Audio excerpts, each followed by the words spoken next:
হ্যাঁ, এখন আমরা আছি দুবাইয়ের মধ্যে। কিছুক্ষণ আগে আমরা শারজার মধ্যে আছিলাম, আমি আর দীপু ভাই।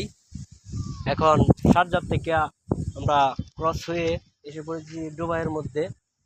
আমাদের সাথে শারজার বর্ডার আছে, একটা ছোট তার কাটার বেড়া। ওইটা তার কাটার বেড়ার ভিতর দিয়ে আমরা আন্ডার পাসিং করি, কোনো সমস্যা নাই। ওই দেখেন উপর দিয়ে বিমান যাচ্ছে। আর এটা হলো 3,000 না কত জানি, 3 লক্ষ, 1,32,000 ভোল্টের লাইন।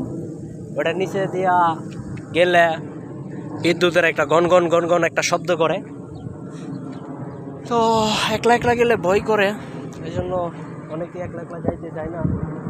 আমরা আজ একটু সাহস করে গেলাম, ভালোই লাগলো, ঘোরাফেরা করলাম। তো চলেন আমরা চলে যাই, আর কত দাঁড়িয়ে থাকবো। এখন রুমের দিকে যাব। ওই যে বিল্ডিং দিকে দেখা যাইতেছে, ওইখানে 3 নম্বর বিল্ডিং হলো আমাদের বিল্ডিং, ওইখানে আমরা থাকি।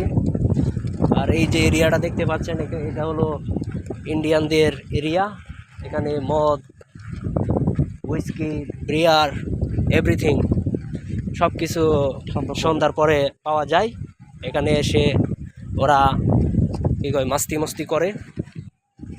আর মাঝে মাঝে আফ্রিকান গার্ল টাল ওইদিকে আসে, ওদের সাথেও করে। সো